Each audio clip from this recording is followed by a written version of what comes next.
buong mundo. Naitay Kapuso, pahiram po ng 20 minutes ng inyong hapon. Ako po si Boy, and welcome to Fast Talk with Boy Abunda. Sa lahat ng kasama ho natin sa Facebook at YouTube, sa lahat ng mga nakikinig po sa DZWB, welcome to the program. Maraming salamat. Medyo maraming tao dito sa studio, may mga paikot-ikot po dito. Kanina pa ho, at siyang Susan, may dumating daw dalawa na naghahanap. May hinahanap ako. Talaga? Ay, tuloy ho kayo. Oo. Rez, at saka si Bembol, parang meron ho yata kayong hinahanap? Bakit ganyan itsura mo? Naghahanap ka ba ng kaaway? Hindi naman ho. Hindi ho gusto mo pala. ng kaaway? Gano'n ang dating mo eh. Ayan. Yan na. Away mo. Hindi ho. Pero waray ho ako, hindi rin ho ako umaatras. Waray ho. Bakit ho? Ano ho ba ang gusto nyo dito? Si Bembol, waray din. Waray din. Waray buhok. Parang ikaw. Ako din, waray buhok. Kaya mag-anak ho kami. Pero ano ho ba ang problema ninyo? Bakit kayo galit kanina pa? May hinahanap daw kayo. Hindi ko alam dito kay Bembol. Wala ho sa akin yung payong na galing sa Rolls Royce ba yun? Wala ho. Hindi ko po tinatago. Sigurado ka? Wala Res. Wala talaga. Maniwala kayo sa akin. Wala. Pero meron kang Rolls Royce. Wala akong Rolls Royce. Wala po ako. Luma po yung aking mga yung aking mga sasakyan. Pinagtrabahuan po yun. Ilan ba talaga ang iyong sports cars? 28. 38. Hindi ho. Isa lang po. Wala ho akong sports car. Ang sabi mo nung una, 40. Hindi po. Para ho yun sa mga tao ho dito sa Fast Talk. Hindi po. Wala po. Lahat po ng aming sasakyan ay pinaghirapan. Yung iba nga po, hinaram lang namin sa kapitbahay. So wala ho akong tinatago. At saka yung payong na pinag-uusapan po, ito ho yung payong ko. Kung kayo magagalit, ito lamang po. Mamahalin yan? Oo, ito ho. Mamahalin ho ito. Pag ito'y ginamit niyo, lilipad ho kayo. Pero meron akong sekreto na sasabihin sa'yo. Okay. Huwag kang mag-alala dahil dalawa lang ang naabutan ng mga pulis na merong dalang warrant of arrest sa bahay mo. Huwag na natin pag-usapan yan. Baka saan tayo papunta. Rez Cortez, welcome to the program. Maraming salamat. Please. Thank you. Sabi ko, huwag na tayo doon pumunta. Medyo, delikado na. Oo nga Pero dapat talaga, hindi naman nakikialam, but we should be involved and engaged in the national conversation dahil para sa atin yan. But today, we're going to talk about life and career and everything in between. Maraming salamat sa inyong pagdalo dito sa aming munting programa. Thank you. Maraming salamat sa iyong imbitasyon. Oo. At ano ba, Bems? Ito si Boy. Mga 70s. Magkaklase kami sa Cultural Center. Doon kami umi-standby. Totoo naman yun. Dahil ako yung nag-umpisa na production assistant. But that's not the story you're about to tell. Dito tayo mag-umpisa. Kasi, pag halimbawa kayo lumalakad sa isang lugar, halimbawa individually or magkasama or kasama niyo inyong mga kaibigan, may takot ba na nararamdaman ng tao? Sa akin, minsan may nagmumura pa eh. May nagagalit. Pero I take it as a compliment. Of course. Oo. Meaning, effective ako sa mga roles ko. Oo. Ewan ko dito kay Kalbo. Bembol, ikaw? Meron mga nagagalit, pero madali naman daling. Correct, oo. Pero, kung ano ang two of your most memorable character roles, Bembol? Ako, yung isa, yung kay Sharon, bumangot. Ano? Title nun? Senior moments. That's okay. Dudrugi kita. Tsaka yung isa, Ora Pro Nobis. Bakit, Bembol? Sa Ora Pro Nobis. Lalo na sa Ora Pro Nobis, naalala ko. Kasi yung character ko was very strong and magagalit ka sa character ko sa pelikulang yun eh. When you portray a role like yung role sa Ora Pro Nobis na nakakagalit talaga, as an actor, Nagagalit ka doon sa character? Yes, of course. Sabihin sa eksena, Oo. yeah. No. But what I'm trying to say is as an actor portraying a role na kamuhi-muhi. Oo. Do you judge? Are you mad with your character? No. I embrace the character. You embrace that. Oo. And get into character. Ang ganda naman. Oo. Rez, ikaw, sa mga kontrabida roles, ano ang hindi mo malilimutan? Actually, one movie na talagang hindi ko makalimutan, yung Insyang. Although, boy next door type din ako ron ang role ko, pero it's a first movie na napasok sa Cannes Film Festival. Right. Oo. And naging director ko doon si Lino Broca, which is, I think, he's the best Think that I've heard. director for an actor. Kasi magaling siya mag-motivate, magaling siyang magbigay ng Direksyon. Yung direction. Alalahanin nga natin Clear na clear. Alalahanin nga natin si Lino kasi pareho kayo Lino Broca baby. Paano ba si Lino mag-direct? Ipinakikita niya muna. Pinapaliwanag. How does he do it? Somehow he does that. Diba? He does. Pinapakita niya yung gusto niya mangyari. But I do what I feel is right. Parang Okay. ganon. I don't have After to he explains. necessarily have to follow him. Okay. Ang intensity, talagang more than the intensity na kailangan niya, papakita niya sa'yo kung nagagalit siya, galit din siya.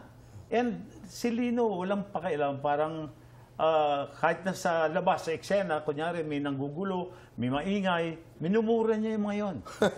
Oo. Oo. Pinaninindigan niya ang kanyang prinsipyo. Yes. Totoo yun. Oo. Nasaksihan natin lahat yan. Pero dahil sa Insyang, anong reaksyon sa'yo ng tao? Hindi ka binabato? Hindi ka kinukurot? Hindi ka... Wala naman. That time, parang first time na natanggap ako na artista talaga. Dahil na-handle ka na ni Lino and isang classic movie, classic film ang Insyang. At napakaganda naman talaga ng pelikula. Doon ako din na lang parang tinanggap bilang isang artista. Napakaganda. Mona Lisa, sino pang kasama mo doon? Ruel Susan, Ruel Vernal, Hilda Hilda Coronel. Coronel. Classic, ika nga. Bembol, diretsuhin ko na. Pag naalala mo ang Maynila sa Kuko ng Liwanag at saka the other movie that you did with Lino was? Ora. Tatlo, dalawa, isa. Oo, marami. But Maynila sa Kuko ng Liwanag, what do you remember? Well, that film, hindi sa akin talaga yun eh. Jay Ilagan was supposed to play Okay. Julio Majaga. But because of some little problem, napuwersahan silang palitan siya na ako ang pumalit. At boy, 50 years na ang Maynila sa Kuko ng Liwanag. Kami sa Mowel Fund, naghahanap kami ng films na pwedeng magkaroon ng retrospective or para tingnan naman natin yung mga classic films na lumabas sa ating henerasyon. Ako naman hanggang ngayon, naalala ko pa rin yung mga eksena. Naalala ko pa yung bahay. Naalala ko ang Binondo. I think ito yung mga indicators kung gaano ka-powerful ang pelikula. Yes. Pero habang ginagawa ni Bembol itong mga pelikulang ito, you were dancing. Ito na yung sinasabi mo, CCP. Pero eventually kasi, Rez, saan ka ba nagtapos? UP? Filipiniana? Hindi. Sa UE muna. Correct. I That's where you joined started. the UE Dance Troupe. Tapos, kinuha rin ako ng UP Filipiniana at nagsayaw din ako doon sa dance group na yun. And then you danced for television, right? Yes. Anong mga television shows ang iyong regular sinali? dancer ako nung Superstar ni Nora Honor. Okay. Yung mga Ike Losada, Kuya Germs, mga noontime matinee. Dancer ako doon. Gusto niyo ba makita ko anong sayawan noon? Rez, ano ba ang mga sayawan noon sa TV? Sige nga, ay para malaman nila kung... Yun ang sayawan nung panahon natin. Oo, natin. Oo. Okay. Yeah, sabay tayo. Oh, sige.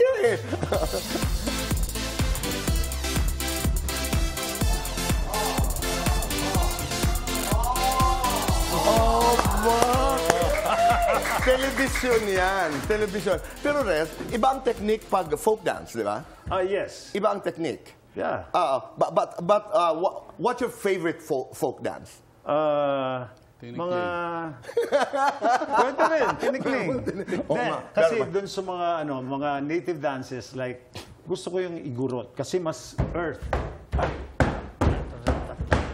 Pero yung mga Muslim, gusto ko rin. How do you do that? Yung mga prinsipe. Yeah, yung mga parang yung meron kasing martial arts, kuntaw, pero you do it in dance form. Ganon. Pero gusto ko pa rin yung mga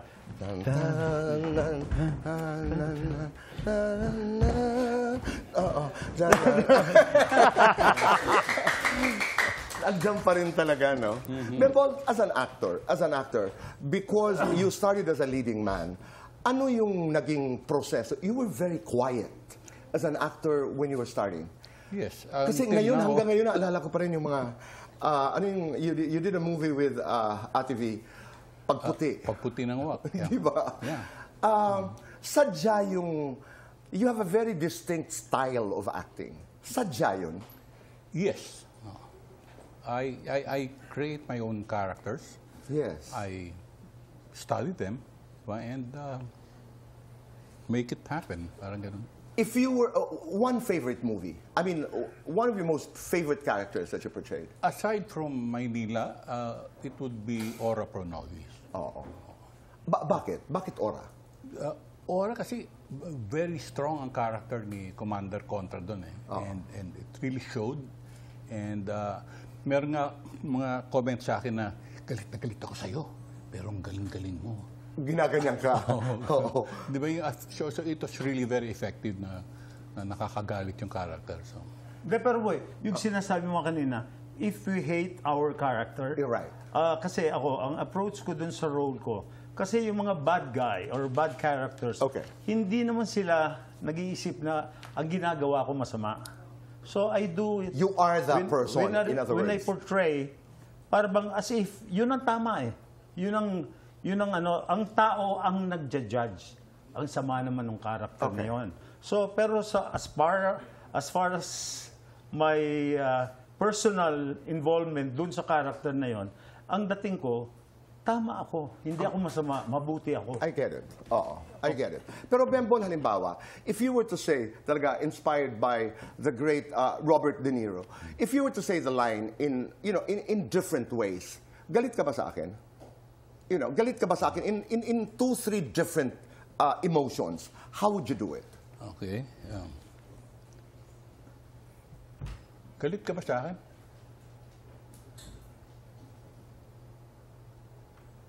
Galit ka ba sa akin?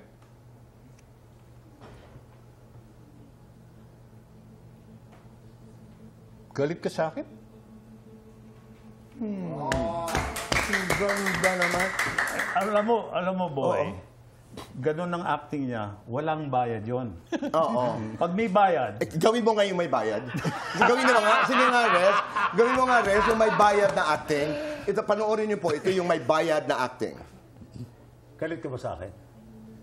3 beses. Galit ka ba sa akin? Oh. O galit ka sa akin? Ha? Ay, alin doon ang pinakamahal?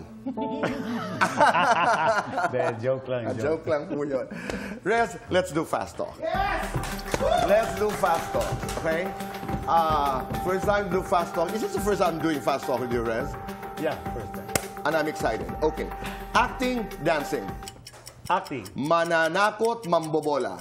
mananakot, Matigas, maangas. maangas, Malambot ang katawan o malambot ang puso. malambot ang puso, Sipa o suntok. sipa, Kulot, salot. kulot, Bembol o ako, mas gwapo, sino? bembol, Mas matinik. ako, Mas maangas. bembol, Mas maayaman. pareho kami.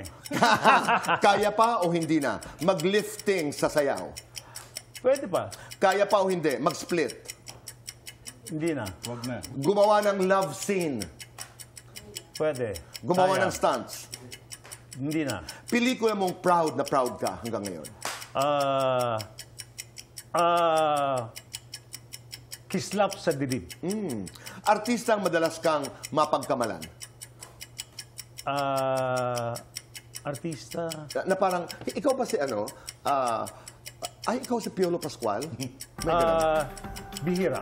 Bihira. Pinakagusto mong sa pagiging artista? Malaki ang kita. Pinakaayaw mo? Yung merong expectation ng tao sa'yo na hindi naman ikaw. Right. Lights on or lights off? Lights off. Happiness or chocolates? Chocolates. Best- Ay, bawal sa akin yun. Talaga? Best time for chocolates? Pag nasa beach. In 3 words, describe Rez Cortez. Rez Cortez is a good father, Oh. a God-fearing person, and wala. Rez Cortez is Rez Cortez. I like that.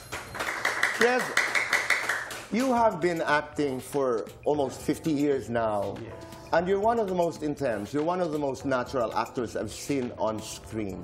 Wala ka bang tampo sa industriya na magpahanggang sa ngayon ay hindi ka pa nabibigyan ng award? The answer is later. Bembol, what is your most important legacy as an actor? If you were to assign a film, if you were to use a film as your legacy, ano yun at bakit? Ang mga kasagutan po sa pagbabalik ng Fast Talk with Boy Abunda.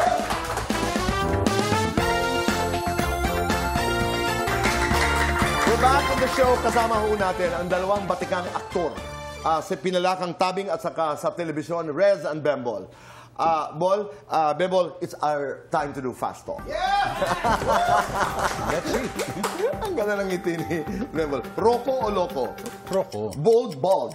bald, Ako din. Leading man, kontrabida. kontrabida. Gwapo noon, mas gwapo ngayon. Totoo.